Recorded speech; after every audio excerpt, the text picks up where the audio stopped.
Olá, meus irmãos e minhas irmãs, meu nome é Nathan Teixeira e hoje eu queria compartilhar com vocês mais um pouco do que o Senhor colocou no meu coração. Eu estou fazendo, é um vídeo, parte de uma série que eu estou fazendo que se chama Segundo a Eficácia de Satanás, correto? Eu já fiz o primeiro vídeo, esse é o segundo vídeo, então se você ainda não viu o primeiro vídeo, veja primeiro, te aconselho a ver primeiro a primeira parte para que você possa entender o contexto que nós vamos estar falando hoje, certo? Então, para a gente começar sobre o que o Senhor colocou no meu coração para falar, vamos abrir em 2 de Tessalonicenses, capítulo 2. Antes da gente começar aqui o capítulo 2 de Tessalonicenses, quero primeiro estabelecer um pouco acerca do que eu falei no primeiro vídeo.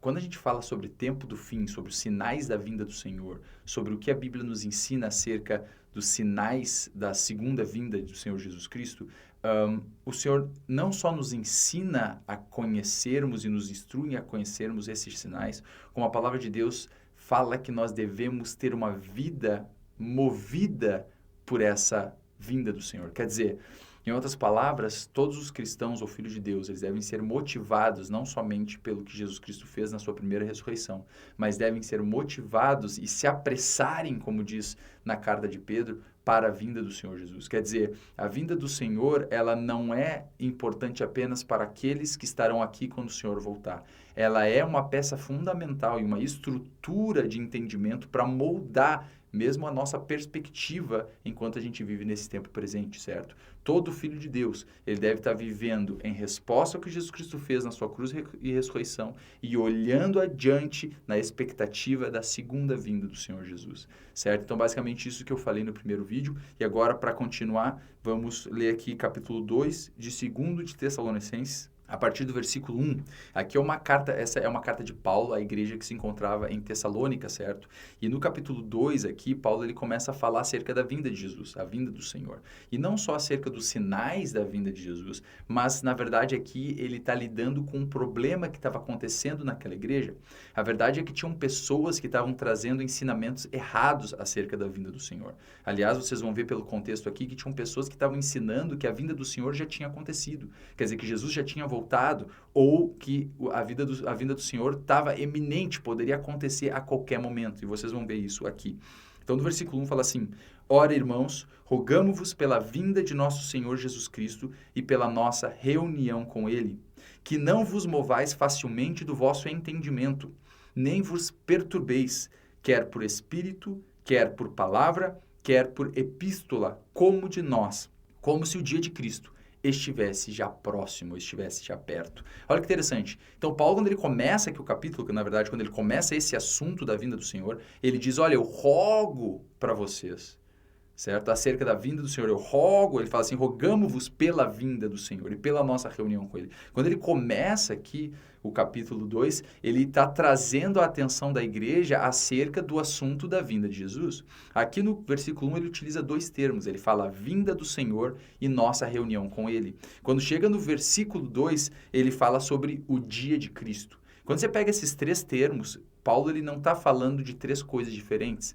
Ele está utilizando três termos para falar do mesmo evento, do mesmo dia, que é o dia da vinda do Senhor, o dia da ressurreição daqueles que morreram em Cristo e o dia em que aqueles que estiverem vivos para a vinda do Senhor vão ser transformados, receberem o seu corpo glorificado, certo? Nesse dia vai cumprir o que fala em 1 de Pedro, que fala que nós estamos guardados, protegidos pela fé para a salvação que se há de revelar no último tempo. E essa redenção, essa salvação que se vai revelar no último tempo é o que Paulo fala em 1 de Coríntios capítulo 15, quando ele fala que a morte vai ser vencida e esse corpo que é mortal vai ser revestido de imortalidade, esse corpo que é corruptível vai ser revestido de incorruptibilidade. Nós vamos receber a transformação do nosso corpo e aqueles que já tiverem morrido fisicamente vão ser ressuscitados para se encontrar com o Senhor. É sobre esse ponto que Paulo está falando aqui. Então ele fala, olha, ninguém engane vocês ou ninguém deixe vocês preocupados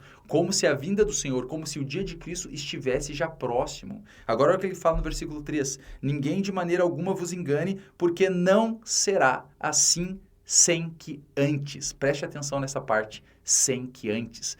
Aqui Paulo, ele está basicamente destruindo o ensinamento que estava ocorrendo naquela época. E é muito interessante porque você vê em uma carta de Paulo a Timóteo, ele fala exatamente sobre isso. Ele fala sobre Himeneu e Fileto, fala que eles perverteram a fé de alguns ensinando que a ressurreição já tinha acontecido. Então, quer dizer, tinham pessoas na igreja naquela época que estavam ensinando coisas erradas acerca da vinda do Senhor. Uns dizendo que já tinha acontecido, outros dizendo que estava eminente. E eu vou falar, hoje em dia na igreja não está muito diferente daquele tempo. Porque de vez em quando eu me deparo com algum áudio, com algum vídeo, com alguma mensagem de irmãos dizendo que, olha, eu recebi uma visão, eu vi isso, eu vi aquilo, e a questão é a seguinte, Jesus me falou que ele está vindo, ele já está às portas, ele pode vir a qualquer momento. Eu acredito que todos que já tiveram um tempo na igreja do Senhor já devem ter ouvido mensagens ou pessoas falando, olha, Jesus pode voltar a qualquer momento a última trombeta pode tocar e a gente pode ser levado. E a verdade é que, apesar de sim, a gente tem que ter uma expectativa acerca da vinda do Senhor, eu falei isso, estabeleci isso no primeiro vídeo, a verdade é que a gente não pode ser ignorante da vinda do Senhor. A gente tem que ter uma expectativa da vinda dele, mas a gente não pode ser ignorante dos sinais. Certo? Eu já falei isso no primeiro vídeo, não vou repetir tudo, mas Jesus ele falou, olha, entenda a parábola da figueira. Quando as suas folhas se tornam tenras, é porque está próximo o verão. Da mesma maneira, quando vocês verem todos esses sinais, sabei que o tempo está próximo, certo? Então ele fala, olha, eu estou deixando sinais para que vocês conhecendo esses sinais, quando vocês verem eles se cumprindo, vocês saibam, agora sim o tempo está próximo. Então sim, a gente tem que ter uma expectativa da vida do Senhor, mas a gente não pode ser ignorante de como o Senhor vai vir e quais são as etapas que a Bíblia estabelece como sendo a ordem ou o tempo em que o Senhor vai voltar. Certo? Então, aqui a igreja de Tessalônica estava confusa e Paulo está falando, olha, calma aí, não fiquem preocupados, porque a vinda do Senhor não vai acontecer enquanto não acontecerem coisas antes. Então, continuando, versículo 3, ninguém de maneira alguma vos engane, porque não será assim sem que antes venha a apostasia e se manifeste o homem do pecado, o filho da perdição. Então aqui Paulo está falando, olha, o dia de Cristo não vai vir enquanto não, primeiro, vir a apostasia e depois se manifestar o homem do pecado. Eu vou passar bem rapidamente sobre esses pontos, porque mais lá na frente a gente vai se aprofundar sobre essas coisas. Mas quando Paulo aqui fala sobre apostasia, ele está falando sobre aquilo que ele vai explicar de maneira melhor lá em 1 de Timóteo, capítulo 4, a partir do versículo 1, ele fala, mas o Espírito expressamente diz que nos últimos tempos apostatarão alguns da fé, dando ouvidos a espíritos enganadores e a doutrinas de demônios. Quer dizer, nessa carta de Paulo a Timóteo, ele está falando, olha, o Espírito claramente revela que nos últimos tempos pessoas vão se afastar da fé. A palavra apostatar ou apostasia, ela significa você se retirar de uma posição onde você estava firmado, certo? Pode significar você sair de um lugar fisicamente, mas principalmente a palavra apostasia utilizada aqui em 2 de Tessalonicenses significa um afastamento interno, um afastamento de entendimento ou de postura que uma pessoa uma vez teve. Literalmente está falando de pessoas que uma vez creram no Senhor Jesus, mas que vão sair dessa fé, certo? Então ele fala, esse é um sinal. Um dos sinais que vão preceder a vinda do Senhor é a apostasia. E depois ele fala, e também tem esse outro sinal que é a manifestação do homem do pecado, o filho da perdição. Quando Paulo aqui fala do homem do pecado, filho da perdição, ele aqui está falando do que comumente é conhecido como o anticristo. E a gente sabe que ele está falando do anticristo aqui por causa do versículo 4. No versículo 4 ele fala o seguinte, o qual, quer dizer, esse anticristo, o que ele vai fazer? O qual se opõe e se levanta contra tudo que se chama Deus ou se adora, de sorte que se assentará como Deus no templo de Deus, querendo parecer Deus. Então olha que interessante, tá? Aqui Paulo, quando ele fala no versículo 4, desse que vai se levantar contra tudo que se chama Deus ou é adorado, certo? Quando fala aqui que ele vai se levantar contra isso, vai entrar no templo de Deus querendo parecer Deus, ele está aqui basicamente descrevendo o que a Bíblia chama de abominação desoladora. É o que Jesus, no capítulo 24, ele fala, quando, pois, virdes que a abominação da desolação que falou o profeta Daniel está no lugar santo, quem lê entenda. Então, pelo que Paulo está falando aqui, claramente, esse homem do pecado, filho da perdição, é o anticristo, certo? E então, Paulo está falando para a igreja, olha, não se preocupem como se o dia de Jesus já tivesse acontecido, porque o dia de Jesus, o dia de Cristo não vai simplesmente acontecer sem que vocês percebam o que está acontecendo. Por quê? Porque tem sinais muito claros e evidentes que o Senhor estabeleceu para que a gente pudesse saber que o tempo é chegado. Então, enquanto não vir apostasia, enquanto não se manifestar o homem do pecado, e ele adiciona o que esse homem do pecado vai fazer como uma maneira de eles poderem saber se esse homem que se levantou é o homem do pecado, certo? Então, quer dizer, ele estabelece aquilo que o anticristo ele vai fazer como até um sinal para saber se aquele homem que a gente está achando que é o anticristo é realmente o anticristo. Então ele fala, olha, quando se manifestar o anticristo, a gente sabe então que o tempo está próximo. E a gente vai saber que ele é o anticristo porque ele vai estabelecer a abominação desoladora. Tá? Então vamos continuar. Versículo 5. Não vos lembrais de que estas coisas vos dizia quando ainda estava convosco? Quer dizer, Paulo aqui ele está claramente mostrando que ele já tinha falado sobre isso para aquela igreja. Ele já tinha ensinado a igreja acerca desses sinais. E daí no versículo 6 ele fala, e agora vós sabeis o que o detém. Então ele está falando, olha, eu já tinha falado isso para vocês, mas agora, quer dizer, agora o quê? Agora que eu acabei de relembrar vocês dos sinais e da ordem dos fatos e acontecimentos que vão, sim, abrir caminho para a vinda do Senhor, agora vós sabeis o que o detém. Detém quem? Você sabe o que está detendo a vinda de Cristo. Enquanto não se cumprir estas profecias, a vinda do Senhor não vai acontecer. Continuando. E agora vós sabeis o que o detém, para que a seu próprio tempo seja manifestado. Quer dizer, tem um tempo específico em que o Senhor vai voltar. E esse tempo específico só vai acontecer quando as outras coisas que foram preditas pelos profetas acontecerem. Versículo 7. Porque já o mistério da injustiça opera. Somente há um que agora o retém, até que do meio seja tirado. Então aqui ele está falando, olha, o mistério da justiça opera. Ele está dizendo, a injustiça, a influência de Satanás, ela já está operando no mundo, mas tem um ainda que está retendo a vinda do Senhor. Quer dizer, a gente vê maldade, a gente vê guerra, a gente vê o amor de muitos esfriando, a gente vê até pessoas caindo da fé, tem muitas coisas que mostram que o mistério da injustiça já está operando nesse mundo. Mas enquanto não aparecer o anticristo, enquanto não se manifestar o anticristo, isso ainda está retendo a vinda do Senhor. Então, de novo, porque já o mistério da injustiça opera, somente há um que agora o retém, até que do meio seja tirado, tá? Muitas pessoas, elas se confundem nesse capítulo aqui, por causa do final desse versículo 7, que fala, até que do meio seja tirado. Aqui está falando do anticristo, tá? Só que quando você vê isso, parece que perde o entendimento do que Paulo está falando. Porque Paulo está falando, olha, antes de Jesus vir, antes da manifestação do Senhor, antes do dia de Cristo, vai vir primeiro a apostasia, vai manifestar o homem do pecado e então Jesus vai voltar. Mas aqui fala o seguinte, que o ministério da injustiça está operando, só que tem um que está retendo a vinda do Senhor até que do meio ele seja tirado. Então o entendimento que dá aqui da maneira como está traduzida é que parece que o anticristo ele está aqui impedindo a vinda do Senhor, e quando o anticristo for tirado, então Jesus vai poder vir. Mas não é isso que está falando. Quando você pega esse termo, até que do meio seja tirado, essa palavra tirado, ela é adicionada na tradução aqui. Quando você pega a palavra original, é a palavra em grego que literalmente significa ser feito, se tornar, traz o entendimento de uma mudança de condição, de uma condição para outra condição. Eu anotei aqui o significado no original, deixa eu ler aqui para vocês entenderem. Então, essas duas palavras, seja tirado, tá falando que tem algo que está retendo a vinda do Senhor até que do meio seja tirado. Essa palavra seja tirado, essas duas palavras seja tirado, ela é tradução de uma palavra só no grego, que é a palavra genetai. Eu não sei se é assim que se pronuncia, mas transliterando para o português seria genetai, que o significado no dicionário bíblico, no dicionário original de grego, significa tornar-se, vir a ser, propriamente emergir, tornar-se, transição de um ponto, reino, condição para outro.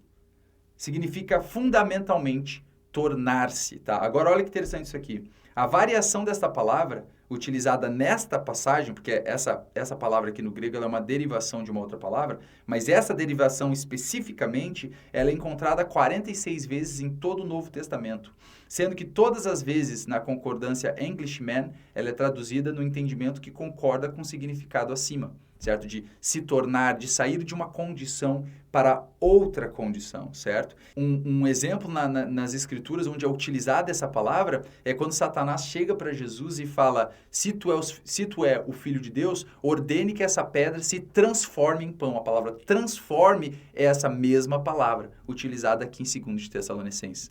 Então, se a gente fosse ler, e eu tô parando nesse ponto aqui, tá? Não quero perder muito tempo com isso, mas eu tô parando nesse ponto aqui porque esse versículo, da maneira como está traduzida aqui para português, e como em algumas outras traduções, ela mais confunde do que ajuda, tá? Porque eles adicionaram uma palavra. E é verdade, quando você traduz, né, de uma língua para outra alguma informação, geralmente você tem que colocar mais palavras para que faça sentido naquela nova língua que você está traduzindo. Mas algumas vezes os tradutores da Bíblia, ao colocarem uma nova palavra ali para tentar ajudar, às vezes eles atrapalham.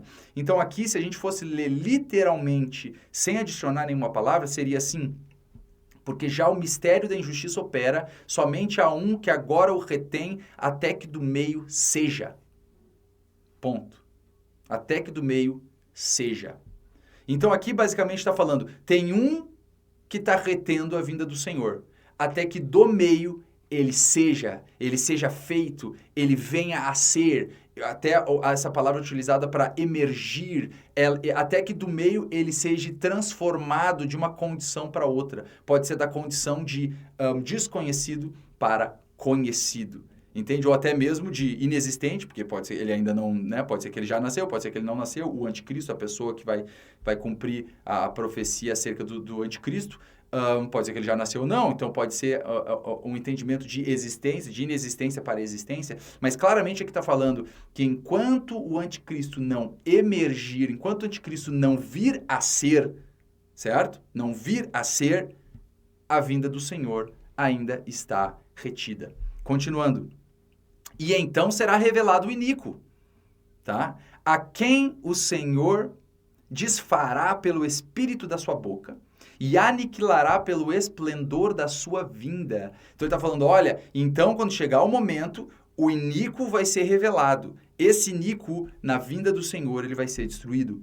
9. A esse cuja vinda é segundo a eficácia de Satanás, com todo o poder e sinais e prodígios de mentira, e com todo o engano da injustiça para os que perecem, porque não receberam o amor da verdade para se salvarem. E por isso Deus lhes enviará a operação do erro, para que creiam a mentira, para serem julgados todos os que não creram a verdade, antes tiveram prazer na iniquidade. Eu quero que vocês prestem atenção nesse versículo 9. Falando acerca do anticristo, ele fala assim, a esse cuja vinda é segundo a eficácia de Satanás. É desse versículo 9 que eu tirei o título para essa série, segundo a eficácia de Satanás. Porque o Senhor ele colocou no meu coração muito forte para eu estabelecer um ponto, certo? Um ponto muito importante que às vezes passa desapercebido para muitos cristãos. Aqui fala que a vinda do anticristo, ela vai acontecer segundo a eficácia de Satanás. Sim, a palavra do Senhor, ela prediz a vinda do anticristo. Ela fala sobre a vinda desse homem. Só que, obviamente, não é o Senhor que vai fazer com que o anticristo venha ao poder. A verdade é que a palavra de Deus nos revela que a vinda do anticristo ela só vai acontecer conforme a eficácia do próprio Satanás. Quer dizer, o Satanás está trabalhando para conseguir trazer e estabelecer nesse mundo um reinado onde um homem, o anticristo, seu servo, estará dominando, certo? Porque muitas pessoas sabem acerca das profecias, sabem acerca das coisas que vão acontecer, mas às vezes parece que é como se o diabo ele tivesse todo o poder e ele estivesse lá esperando o tempo que ele quer, para quando chegar o dia ele falar, eu acho que hoje eu vou estabelecer o meu reinado. E ele vai chegar lá, vai botar o anticristo no poder. Não é assim que funciona. A verdade é que o que vai determinar o tempo em que o anticristo vai vir a público, o tempo em que esse reinado do anticristo vai ser estabelecido na Terra está diretamente ligado ao quão eficaz Satanás está conseguindo ser. Quer dizer, se Satanás perder a sua eficácia, ou a eficácia dele ser impedida de alguma maneira, da mesma maneira vai ser impedido naquele momento da aparição do anticristo. Da mesma maneira, conforme a eficácia de Satanás começa a se propagar e tomar mais influência nesse nosso mundo, mais rapidamente Satanás consegue trazer o anticristo. Certo? Então, primeiro, antes de avançar, eu quero só dizer uma coisa. A palavra claramente diz que o anticristo ele vai vir segundo a eficácia de Satanás, tá? Não segundo a inoperância dos cristãos. Então, não é porque o anticristo vai vir, porque tem pessoas que têm essa postura. Não adianta a gente tentar mudar as coisas, não adianta a gente tentar transformar, né, a nossa sociedade, porque está profetizado que as coisas vão piorar, está profetizado que as coisas vão de mal a pior, está profetizado que o anticristo vai vir, sim, está profetizado. Mas eu não vou ser aquele que vou ajudar o anticristo a vir ao poder, né? Enquanto eu estiver aqui, eu vou estar trabalhando contra a eficácia de Satanás. Eu vou estar trabalhando contra o seu trabalho, contra o reino do diabo e dos seus anjos. Enquanto eu estiver aqui, o meu trabalho vai ser contrário a Satanás. Eu não vou simplesmente permitir que o diabo tenha a influência que ele quiser ter, certo? Mas a verdade é que a manifestação do anticristo está diretamente ligada à eficácia de Satanás. E é exatamente esse ponto que eu quero focar hoje. Aqui fala, tá, que não só a vinda do anticristo é segundo a eficácia de Satanás, mas fala o seguinte, mostra a característica dessa eficácia. Fala, com todo poder e sinais e prodígios de mentira e com todo o engano da injustiça para os que perecem. Então, olha que interessante. Aqui ele começa a falar um pouco acerca de como o diabo ele consegue ser eficaz. Porque, de novo, muitos cristãos não têm um entendimento correto acerca do diabo. E a palavra de Deus fala que a gente não deve ser ignorante dos ardis do maligno. A gente precisa conhecer como o diabo trabalha, como é que funciona a eficácia dele, para que a gente possa estar ligado nas coisas que ele está tentando estabelecer nesse mundo, certo? O primeiro ponto que a gente tem que entender é que a eficácia de Satanás está diretamente ligado com o engano. A palavra de Deus, em João capítulo 8, Jesus, quando fala do diabo, ele fala que o diabo ele é o pai da mentira, que ele nunca se firmou na verdade. E quando ele fala da mentira, ele fala do que ele é próprio, porque ele é mentiroso e pai da mentira. Então, quando a gente fala sobre a eficácia de Satanás, eu quero que a gente foque em 2 pontos muito importantes, tá? Porque se eu sei que a vinda do anticristo é o sinal mais evidente, certo? E mais explícito acerca da segunda vinda do Senhor Jesus, obviamente eu quero estar esperto, eu quero estar conhecedor acerca deste sinal para que eu perceba quando ele acontecer. E se a vinda do anticristo, se esse sinal ele vai acontecer segundo a eficácia de Satanás, é importante que a gente entenda como é que funciona a eficácia de Satanás. Quão eficaz Satanás é. Tá? Então, a primeira coisa que eu quero mostrar é o seguinte, Satanás não tem todo o poder. Satanás ele não é o todo-poderoso. Muitas vezes as pessoas elas têm uma ideia super valorizada acerca de Satanás e do seu poder. E uma coisa que a gente tem que entender é que Satanás ele é um ser super limitado. Super limitado. Ele não pode fazer simplesmente o que ele quer. Se ele fosse dessa maneira, ele já teria conseguido fazer o que ele quer fazer. E a verdade é que já fazem milhares de anos que o diabo está tentando estabelecer o seu reino nessa terra e ele ainda não conseguiu. Existem meios pelos quais o diabo ele tem que utilizar para tentar alcançar os objetivos dele. A verdade é que o diabo é limitado e ele tem algumas poucas ferramentas que ele precisa utilizar para fazer a sua vontade. Tem 2 principais. A primeira que eu quero falar é sobre a mentira, como a gente já falou. Tá? Então, a mentira ela é o meio principal, a ferramenta principal pelo qual o diabo utiliza para persuadir os homens a lhe obedecerem. Tá? Primeira coisa. Onde a mentira ela avança, a obra do diabo consegue avançar junto. Tá? Isso se aplica a muitas questões. Poderia daqui para várias direções falando sobre isso. E o segundo ponto importantíssimo que a gente tem que entender é o seguinte: o diabo, para estabelecer a sua vontade nessa terra, ele precisa de homens. Homens, eu quero dizer, seres humanos. Para o diabo estabelecer a sua vontade nessa terra, ele precisa de homens que concordem com ele e que façam a sua vontade. Quer dizer, a eficácia de Satanás está diretamente ligada a quantos homens ele consegue trabalhando para ele e sujeitos a ele para fazerem a sua vontade. A verdade é que se todos os homens na face da terra simplesmente decidissem, por alguma razão, decidissem, não vou servir Satanás e não vou fazer a vontade dele, o diabo não conseguiria fazer nada neste mundo. O diabo não pode fazer nada neste mundo se não for através de um homem. E o ponto para que a gente entenda como é que isso funciona e por que é dessa maneira, um dos versículos que mostra claramente isso é em Salmo 115. Em Salmo 115, a partir do versículo 15, fala assim: Sois benditos do Senhor, que fez os céus e a terra. Os céus são céus do Senhor, mas a terra a deu aos filhos dos homens. Quer dizer, claramente aqui, esse é um dos versículos que a Bíblia estabelece esse princípio que a gente vê em outros lugares na Bíblia, é que a terra foi dada aos homens. A terra não foi dada ao diabo. A terra não foi dada a anjos. A terra foi dada aos homens.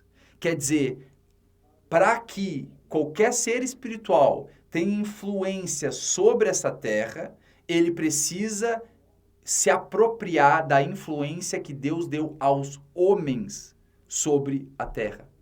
Quando Deus ele cria Adão e Eva, ele não só cria o homem, mas ele coloca o homem e dá domínio ao homem sobre todos os seres da terra, sobre todas as coisas que estão sobre a terra. A verdade é que quando Deus criou Adão e Eva, ele deu a eles o domínio e o reinado desta terra.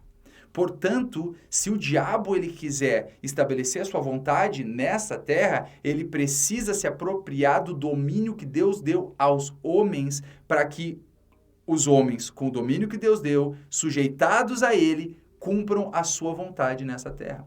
A verdade é que se os homens simplesmente se levantassem e de maneira consciente resolvessem não fazer o que o diabo quer, simplesmente o plano do diabo não iria para frente. Portanto, se a gente vê a influência do diabo nesse mundo cada vez mais aparente, cada vez mais visível, isso é porque muitas pessoas estão se sujeitando ao diabo e de maneira consciente ou inconscientemente fazendo a sua vontade. Então, abra comigo aqui em Lucas capítulo 4. No capítulo 4 de Lucas é quando Jesus ele foi levado pelo Espírito ao deserto para ser tentado. E daí o diabo aparece para ele e começa a tentar Jesus e no versículo 5 fala assim: E o diabo, levando Jesus a um alto monte, mostrou-lhe num momento de tempo todos os reinos do mundo.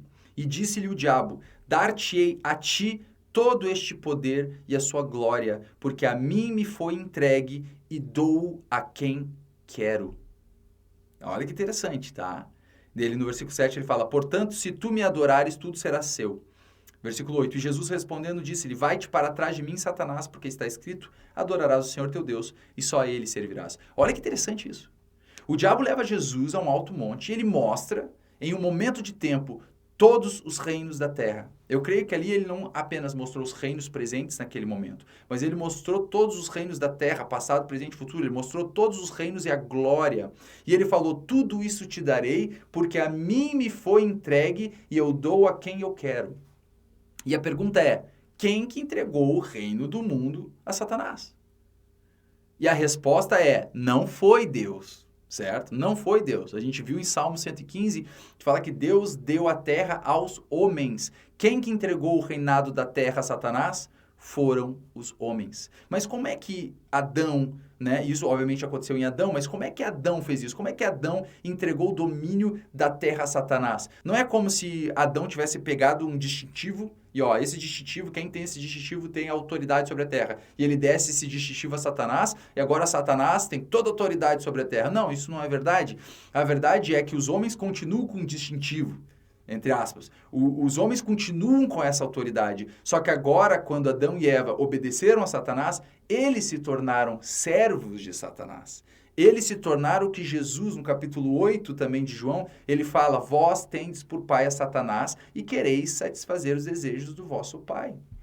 Quer dizer, a palavra de Deus fala em Romanos capítulo 6, ele fala que a quem você se apresentar por servo, você é servo daquele a quem você obedece.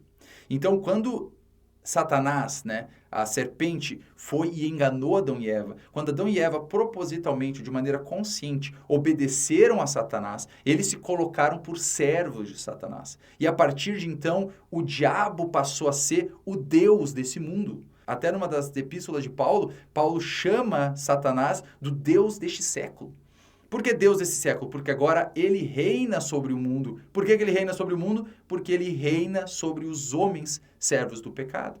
Quando Adão e Eva então obedeceram a Satanás, eles passaram a fazer parte do reinado do diabo, do que a Bíblia chama da potestade das trevas, certo? Do reinado do diabo, e passaram então a serem regidos pela natureza caída deles, a natureza de pecado. Certo? Olha comigo aqui em Efésios capítulo 2. Efésios capítulo 2, a partir do versículo 1, fala assim: E vos vivificou, estando vós mortos em ofensas e pecados. Tá? Então aqui está falando do que Jesus fez por nós. Fala, Jesus nos vivificou quando a gente estava morto nas nossas ofensas e pecados.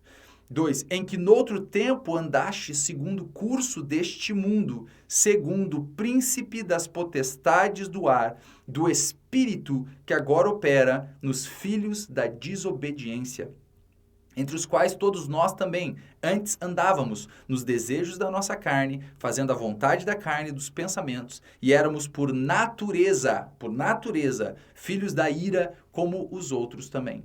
Aqui fala claramente que a gente andava, a gente vivia segundo o príncipe da potestade do ar, segundo o curso deste mundo, quer dizer, ele linka o curso deste mundo com o príncipe da potestade do ar. E depois ele fala que nós vivíamos segundo os desejos da nossa carne, os desejos dos nossos pensamentos, e que nós éramos, por natureza, filhos da ira. Quer dizer, desde que Adão e Eva pecaram, eles morreram espiritualmente, eles se tornaram servos do pecado, passaram agora não mais a serem influenciados naturalmente pelo Espírito de Deus, mas sim pelo espírito desse príncipe da potestade do ar, que é Satanás. Então aqui claramente mostra que os homens estão debaixo dessa influência sobrenatural, essa influência espiritual demoníaca, a influência do diabo, tá? Então quer dizer, o domínio do diabo está diretamente ligado ao domínio dos homens, certo? Então a autoridade que o diabo tem, ou os reinos que o diabo tem nessa terra, ele só tem porque os homens se colocaram debaixo, em sujeição ao domínio do diabo, certo? Então, basicamente, a gente falou já sobre os dois pontos. A ferramenta que o diabo utiliza, que é a mentira, e a outra ferramenta que ele tem que utilizar, que são os homens. E a gente vê esses dois princípios estabelecidos em Gênesis capítulo 3. Em Gênesis capítulo 3, a partir do versículo 1, fala assim: Ora, a serpente era mais astuta que todos os animais do campo que o Senhor Deus tinha feito. E esta disse à mulher: É assim que Deus disse, não comereis de toda a árvore do jardim? Olha que interessante. Primeiro ponto que a gente tem que ver aqui é o seguinte: fala que a serpente era a mais astuta de todos os animais do campo. E o interessante é que o diabo utilizou a serpente. Óbvio, quando está falando aqui da serpente, está falando de Satanás, porque lá em Apocalipse fala de Satanás como sendo a antiga serpente ou o dragão. Está falando de Satanás aqui. Quer dizer, Satanás utilizou uma serpente, ou pelo menos a forma de uma serpente, tá, para tentar enganar Adão e Eva. Ou, na verdade, melhor falando, para enganar Adão e Eva. A pergunta é, por que ele utilizou uma serpente? Por que ele não utilizou um tigre, um leão, um urso? Por que ele não utilizou um elefante e obrigou por força Adão e Eva a comerem do fruto? Porque ele não tem esta autoridade. O diabo ele não tinha a autoridade de simplesmente obrigar eles a comer. Quer dizer, o diabo, quando ele foi utilizar um animal, ele utilizou a serpente. Por quê? Porque o diabo não podia bater de frente, ele não podia simplesmente querer obrigar Adão e Eva a fazerem algo. Ele precisava enganar eles, ele precisava de usar de astúcia para tentar fazer com que o homem concordasse a lhe obedecer. Nesse momento, quando Satanás ele vem, quando a serpente vem para falar com Adão e Eva, ele vem de maneira astuta. Certo? E o que ele fala? Ele fala, é assim que Deus disse, não comereis de toda a árvore do jardim? Quer dizer, ele começa a perguntar para a mulher, para Eva, o que Deus disse? Deus disse que você não pode comer de nenhuma árvore do jardim? Versículo 2. E disse a mulher à serpente, do fruto das árvores do jardim comeremos, mas do fruto da árvore que está no meio do jardim, disse Deus, não comereis dele, nem nele tocareis, para que não morrais. Então a serpente disse à mulher, certamente não morrereis. Quer dizer, Ele claramente falou, não, Deus está mentindo. Porque a Eva falou, Deus falou para a gente não comer, se a gente comer a gente vai morrer. E daí a serpente responde, não, vocês não vão morrer. Deus está mentindo, basicamente, o que ele falou. 5. Porque Deus sabe que no dia em que dele comerdes, se abrirão os vossos olhos e sereis como Deus, sabendo o bem e o mal. E viu a mulher que aquela árvore era boa para se comer, e agradável aos olhos, e árvore desejável para dar entendimento. Tomou do seu fruto e comeu, e deu também a seu marido, e ele comeu com ela. Nesse momento, é o momento em que os reinos do mundo foram entregues a Satanás. Porque até então, os reinos do mundo eram do Senhor, eram de Deus, certo? Só que eram representados pelos homens. É igual uma empresa que alguém é dono dela e ele vai lá e faz uma procuração ou faz um documento entregando todos os poderes e autoridades daquela empresa a uma pessoa. É o que Deus fez com Adão e Eva. Quando Deus criou os homens, ele deu aos homens essa autoridade e poder sobre toda a terra. Então, Deus era o dono da empresa, só que os seus representantes legais que tinham autoridade para fazer ou desfazer eram os homens. Quando os homens acreditaram na mentira do diabo, eles se tornaram servos do pecado, portanto, servos do diabo. Tá? Então, o que eu quero mostrar aqui é o seguinte: o diabo, para tentar estabelecer algo nessa terra, ele precisou lidar com os homens. Ele precisou persuadir os homens a concordarem com ele. Por quê? Porque a eficácia do diabo está diretamente ligada à eficácia dos homens nessa terra. Ele precisa de homens para estabelecer a sua vontade nesta terra. Desde então, o diabo tem tentado utilizar da sua influência agora sobre os homens, do pecado, da natureza carnal, da separação de Deus com os homens, para fazer com que os homens façam a sua vontade, ao invés da vontade de Deus, certo? Uma passagem que mostra muito claramente isso é aqui em Gênesis. Em Gênesis capítulo 8, tá? No capítulo 8 está falando de quando Noé, depois do dilúvio, quando Noé e sua família saíram da arca, certo? Quer dizer, desculpa, no capítulo 9, no versículo 1, fala assim: E abençoou Deus a Noé e a seus filhos, e disse-lhes, frutificai e multiplicai-vos e enchei a terra. É muito interessante porque isso aqui é exatamente a mesma coisa que ele falou para Adão e Eva lá quando criou eles. Depois de criar o homem, da costela do homem, fazer a mulher, ele falou exatamente isso. Só que já que Deus ele tinha destruído toda a terra por causa da impiedade do pecado do homem com o dilúvio, depois que Adão e Eva saíram do barco com seus 3 filhos e suas noras, ele abençoou eles de novo e ele disse: frutificai e multiplicai-vos e enchei a terra. Quer dizer, Deus deu uma clara direção a Noé e sua família. Vocês devem se frutificar, quer dizer, criar filhos, gerar filhos, e vocês devem encher toda a terra. O mandamento do Senhor é: se espalhem, enchem a terra toda. Mas olha o que acontece. Então aqui no capítulo 10, no versículo 8, fala de Nimrod, tá? Esse homem chamado Nimrod. E fala assim: e Cuxi gerou Nimrod, tá? Cuxi era filho de Cão, um dos 3 filhos de Noé. Noé gerou Sem, Cão e Jafé. Então, de Cão veio Cuxi, certo? E de Cuxi gerou a Nimrod. Então, fala aqui: e Cuxi gerou a Nimrod, ou Nimrod. Este começou a ser poderoso na terra. Este foi poderoso caçador diante da face do Senhor. Por isso se diz, como Nimrod, poderoso caçador diante do Senhor. E aqui fala: e o princípio do seu reino, o princípio do reino de Nimrod, foi Babel. Se tu pula agora para o capítulo 11, fala assim: e era toda a terra de uma mesma língua e de uma mesma fala. E aconteceu que, partindo eles do Oriente, acharam um vale na terra de Sinar, e habitaram ali. E disseram uns aos outros: eia, façamos tijolos e queimemo-los bem. E foi-lhes o tijolo por pedra e o betume por cal. E disseram: eia, edifiquemos nós uma cidade e uma torre cujo cume toque nos céus. E façamos-nos um nome para que não sejamos espalhados sobre a face de toda a terra. Aqui está falando do quê? Da Torre de Babel, certo? Quem que edificou Babel? Quem que gerou esse reinado de Babel? Foi Nimrod. Nimrod é aquele que, aqui no versículo 10 do capítulo 10, diz que Babel é o princípio do seu reino, o princípio do reino de Nimrod. Quer dizer, Nimrod fundou Babel. Certo? Então quem é que estava lá na liderança dizendo para o povo, ei, vamos fazer o seguinte, em vez da gente obedecer a Deus e se espalhar por toda a terra, não vamos se espalhar por toda a terra. Tem esse grande vale aqui, o Vale de Sinar, vamos fazer tijolos e vamos construir uma torre que chegue aos céus, certo? Olha que interessante. Então primeira coisa, claramente aqui, tu vê homens tomando uma postura contrária ao que Deus tinha falado. Uma postura contrária à ordem do Senhor. A ordem do Senhor foi, olha, se multipliquem e se espalhem. Mas Nimrod falou, não. Em vez de fazer isso, vamos nos juntar, fazer tijolos e construir uma torre, fazer um nome para nós, ao invés de a gente ser espalhado por toda a terra. Quando você vai fazer um estudo sobre Nimrod, ele é citado basicamente nessa parte das escrituras, mas se tu fizer um estudo sobre Nimrod fora da Bíblia, você vê que tem muitas informações e muitas histórias sobre Nimrod, tá? E de novo, não estou dizendo para a gente crer no que... O que a gente tem de certeza é o que a palavra de Deus nos traz, certo?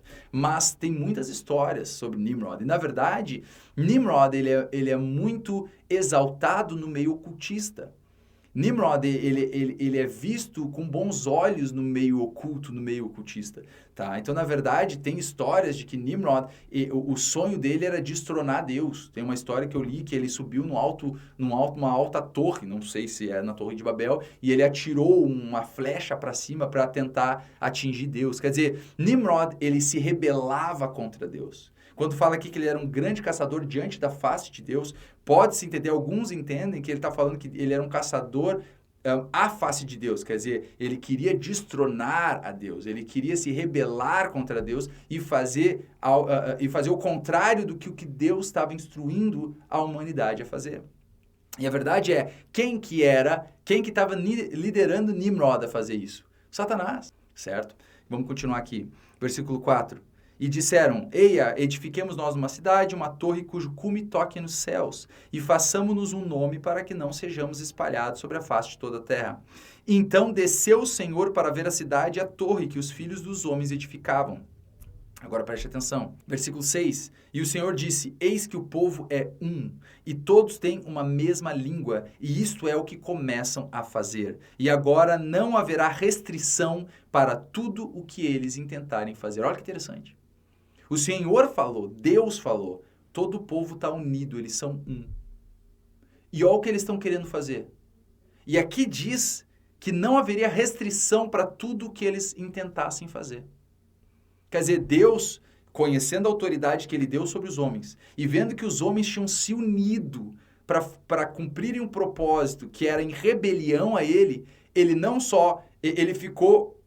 não preocupado, porque Deus é todo poderoso e ele dá jeito em todas as coisas, mas não é esse o ponto, mas ele viu que esse era um ponto crucial, que já que o homem que tem autoridade na terra, eles estavam unidos para estabelecer um reino separado de Deus e sem a influência do Senhor, ou rejeitando a influência do Senhor, o Senhor viu, eles vão conseguir fazer isso. Porque o povo é um só, eles estão unidos em um mesmo propósito, eles estão utilizando da autoridade que eles têm nessa terra para se rebelar contra mim.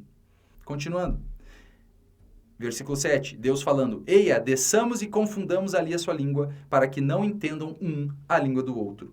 Assim o Senhor os espalhou dali sobre a face de toda a terra e cessaram de edificar a cidade. Por isso se chamou o seu nome Babel, porquanto ali confundiu o Senhor a língua de toda a terra, e dali os espalhou o Senhor sobre a face de toda a terra. Então quer dizer, você vê que o Senhor, ele viu que os homens estavam querendo fazer algo e que eles estavam unidos nesse mesmo intento. E Deus falou, cara, eles vão conseguir cumprir, porque eles estão unidos e utilizando a autoridade que eu dei para eles para fazer isto. Desde este momento, desde que eles tentaram estabelecer, é legal, é muito interessante porque isso aqui é quase uma alusão ao reinado do anticristo. Porque aqui nós vemos homens se unindo para fazer um reino separado de Deus, onde eles estabeleceriam a sua vontade e não a vontade de Deus. É basicamente o que o anticristo vai fazer.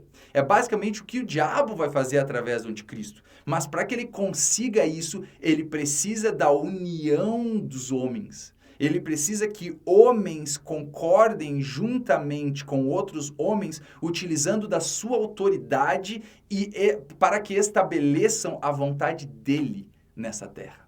Olha esse capítulo 28 de Ezequiel, é muito interessante. Nesse capítulo 28, a gente vê o profeta Ezequiel profetizando sobre Tiro e diz assim, versículo 1, E veio a minha palavra do Senhor dizendo, Filho do homem, dize ao príncipe de Tiro. Prestem atenção nisso. Aqui fala príncipe de Tiro.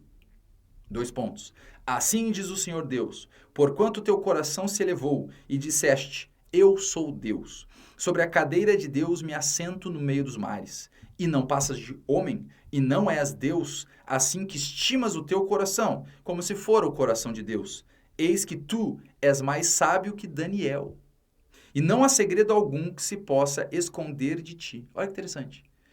Quando o profeta ele começa a falar sobre esse homem, esse príncipe de Tiro, e claramente a gente vê que esse é um homem, é um ser humano, porque o próprio profeta está falando, a palavra de Deus na boca do profeta está dizendo, tu diz que tu é Deus, mas tu é homem. Certo? Mas olha que interessante. Primeiro, o que a gente vê aqui? A gente vê uma arrogância, uma prepotência desse homem, que ele se dizia Deus, estimava o coração dele como sendo o coração de Deus.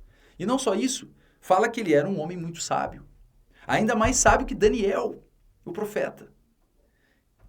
Como é que pode um homem estava com tamanha sabedoria, e não só isso, mas com tamanha prepotência e arrogância, tipo, essas características que a gente vê logo no começo aqui do capítulo, da onde é que vinha isso? De que influência, né, vinha esses atributos? Versículo 4. Pela tua sabedoria e pelo teu entendimento alcançaste para ti riqueza e adquiriste ouro e prata nos teus tesouros. Pela extensão da tua sabedoria no teu comércio aumentaste as tuas riquezas e elevaste o teu coração por causa das tuas riquezas.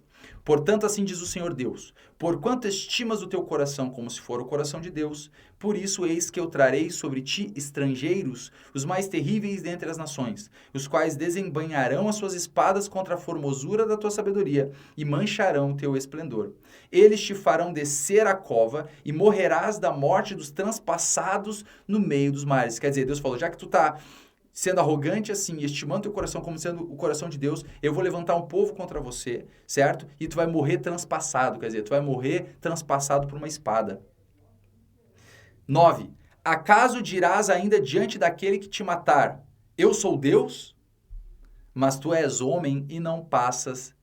mas tu és homem e não Deus na mão do que te transpassa. Da morte dos incircuncisos morrerás, por mão de estrangeiros, porque eu o falei, diz o Senhor Deus. Olha que interessante. Então, obviamente, primeira coisa é o seguinte, claramente aqui a profecia está sendo dirigida a um homem, a um ser humano. Um ser humano arrogante, que se dizia Deus, um ser humano sábio, mas um ser humano. Aqui, claramente, a gente vê que está falando de um homem, de alguém que seria morto transpassado. No versículo 11, a profecia muda. Ela não mais está direcionada ao príncipe de Tiro, mas sim ao rei de Tiro. Como diz aqui no versículo 11. Veio a mim a palavra do Senhor dizendo, versículo 12, Filho do homem, levanta uma lamentação sobre o rei de Tiro. E a pergunta que eu faço é, o que é maior? O rei ou o príncipe? Obviamente o rei. Então, o príncipe, a gente claramente está falando de um homem e que claramente estava sobre o governo desse reinado de Tiro, certo? Que era uma ilha, o centro desse reinado era uma ilha, certo? A ilha de Tiro. Então, claramente, esse homem, ele governava Tiro, mas fala sobre um rei, quer dizer, alguém que está numa influência maior, ou uma autoridade superior a esse homem. E olha o que fala. Filho do homem, levanta uma lamentação sobre o rei de Tiro e diz-lhe, assim diz o Senhor Deus, tu eras o selo da medida, cheio de sabedoria e perfeito em formosura. Estiveste no Éden, jardim de Deus. De toda a pedra preciosa era a tua cobertura, sardônia, topázio, diamante, turquesa, ônix, jaspe, safira, carbúnculo, esmeralda e ouro. Em ti se faziam os teus tambores e os teus pífaros, no dia em que foste criado foram preparados. Tu eras o querubim, ungido para cobrir, e te estabeleci, no monte santo de Deus estavas, no meio das pedras afogueadas andavas. Olha que interessante. Claramente aqui não está falando de um homem. Claramente aqui está falando de um ser celestial. E claramente aqui no versículo 14 fala que este ser celestial, ele era um querubim. E que ele era ungido para cobrir. E diz que Deus estabeleceu ele no monte santo dele, no reino dele, e que ele andava sobre as pedras afogueadas. Essas pedras afogueadas está falando sobre o lugar onde fica o trono de Deus. E aqui fala que esse querubim andava nessas pedras afogueadas. Quer dizer, era um ser de alta hierarquia no reinado do Senhor. Então aqui no versículo 15 fala: perfeito eras nos teus caminhos desde o dia em que foste criado, até que se achou iniquidade em ti. Então olha que interessante, de novo, aqui está falando de Lúcifer, está falando de Satanás. Então aqui demonstra a influência espiritual por trás desse reinado de Tiro. Aqui quando fala, tanto demonstra a influência como o poder predominante sobre esse reinado, que coloca o rei físico do reinado de Tiro como sendo o príncipe. Fala o príncipe de Tiro, né, como o rei físico como sendo o príncipe de Tiro, e o rei espiritual, o poder espiritual, o ser espiritual Satanás, como sendo o rei de Tiro. Então, claramente aqui demonstra uma influência espiritual por trás desse reinado de Tiro. E isso não é uma coisa isolada apenas com Tiro, certo? Quando você vai ver lá em Apocalipse, uma das cartas que o Senhor fala com a igreja, ele fala para uma das igrejas, não me lembro agora exatamente qual que é, mas ele fala que eu sei onde tu habitas, onde está o trono de Satanás. Onde está o trono de Satanás. De novo, isso não é algo isolado nas Escrituras. Daniel, por exemplo, quando Daniel ele ora ao Senhor, numa das vezes que ele orou ao Senhor, ele ficou orando durante 21 dias. Quando o arcanjo Gabriel aparece para ele, ele fala, eu vim aqui para te trazer resposta. Na verdade, desde que tu aplicou o teu coração a entender e a se humilhar perante o Senhor me enviou. O Senhor me enviou a você. Só que o príncipe da Pérsia se interpôs no meu caminho. Quer dizer, veio esse ser espiritual, ele fala de príncipe da Pérsia, mas obviamente está falando de algo que se interpôs no caminho do arcanjo Gabriel. Então, obviamente, não está falando de um príncipe terreno, ele fala o príncipe da Pérsia se interpôs no meu caminho. Daí fala que o arcanjo Miguel vem e ajuda ele nessa batalha, e daí o arcanjo Gabriel consegue vir com a mensagem do Senhor a Daniel, mas de novo, ele chama aquele ser espiritual que se colocou diante do arcanjo Gabriel como sendo o príncipe da Pérsia. Quer dizer, era o poder espiritual que regia o reinado da Pérsia. Então, da mesma maneira que, obviamente, também tinha esse poder espiritual, essa influência espiritual atrás do reinado de Babel, de Nimrod. Lá a gente vê como um simbolismo, como um protótipo do reinado do anticristo. Ali nós vemos pela primeira vez o diabo, através de Nimrod, tentando estabelecer o seu reinado nessa terra. Tem um versículo que mostra muito bem isso, lá em Salmos capítulo 2. Aqui em Salmos capítulo 2, no versículo 1, fala assim: por que se amontinam os gentios e os povos imaginam coisas vãs? Os reis da terra se levantam e os governos consultam juntamente contra o Senhor e contra o seu ungido, dizendo, rompamos as suas ataduras e sacudamos de nós as suas cordas. Aqui claramente, o salmista está dizendo, ele está fazendo uma pergunta, por que que os povos e os reis dessa terra, eles juntamente, eles concordemente decidem entre si sacudir deles a influência de Deus? Aqui está falando de reis, de poderosos na terra, que de maneira consciente querem tirar a influência de Deus sobre eles e sobre os seus governos. Quer dizer, pessoas propositalmente, de maneira consciente, estão se alinhando ao diabo, estão se submetendo a Satanás para tentar estabelecer nessa terra a vontade do diabo e não a vontade de Deus. Existe uma guerra que está acontecendo, e isso, obviamente, todo cristão já deve saber, que existe uma guerra espiritual, mas essa guerra espiritual ela é demonstrada através de coisas físicas. Então, o diabo, ele através da mentira, do engano dele, da influência dele, ele está querendo angariar pessoas que se submetam a ele para estabelecer a vontade dele nessa terra. Da mesma maneira que Deus está chamando os homens a si para que os homens, através dele, da autoridade que ele dá, possam estabelecer o seu reino na terra, o reino de Deus. Então, a gente não tem como separar o espiritual do físico. O mundo espiritual influencia o reino físico. Então, quando o diabo ele consegue ter mais influência na terra, mais a gente vê pessoas estabelecendo coisas que são contrárias à palavra do Senhor. Certo? Por exemplo, tem coisas nos filmes que hoje é normal em filmes que há anos atrás nunca se imaginaria em colocar num filme. coisas tão explícitas de violência e de adultério e de homossexualismo, coisas que são abomináveis ao Senhor, hoje em dia é a coisa mais normal do mundo você vê. E é isso que eu digo, e tem cristãos que aceitam isso nas suas casas. Porque, não, isso é apenas um filme. Não, querido, você não está entendendo. Esses filmes são feitos por pessoas e passam uma mensagem e estabelecem uma linha de pensamento na mente das pessoas. E essa linha de pensamento, ela está favorecendo a vontade do Senhor e a verdade do Senhor ou a do diabo, a mentira do diabo? Entende? Então, às vezes, os cristãos, eles estão muito focados na guerra espiritual. Então, eles estão, é como Jesus fala, né? Eles coem um mosquito e engolem um camelo. Quer dizer, eles estão tão focados e preocupados na batalha espiritual, em repreender demônios, expulsar demônios, em lutar. E eu não estou dizendo que a gente não deve fazer isso, a gente deve fazer isso, mas eles deixam passar coisas gigantescas. Quer dizer, o mesmo que está orando contra o diabo, está votando a favor de políticos que são a favor do comunismo, a favor de ideologias que são contrárias a Deus.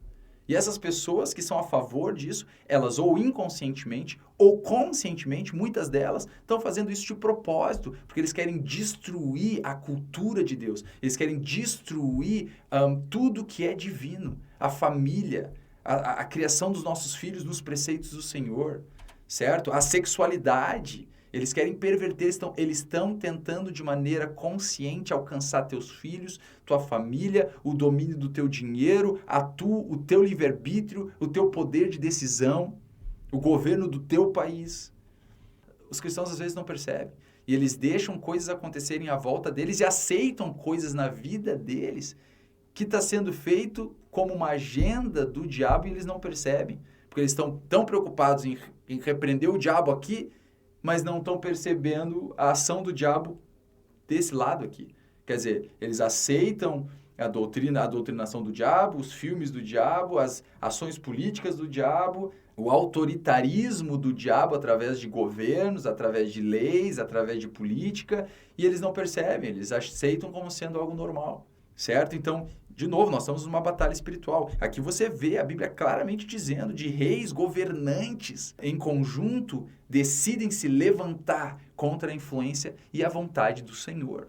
Então, de novo, irmãos, a eficácia de Satanás, ela está diretamente ligada à propagação da mentira do diabo e à submissão dos homens à sua vontade. Parece que os cristãos ficam cegos em relação a isso. Quer dizer, eles estão conscientes da existência do diabo, eles são conscientes da existência desses seres espirituais que trabalham contra o Senhor, mas às vezes parece que eles acham que esses seres estão só no âmbito espiritual, que não tem ninguém na terra trabalhando para eles. E a verdade é que tem pessoas trabalhando para o diabo, e é através desses homens que se submetem ao diabo que o reinado do anticristo vai ser estabelecido.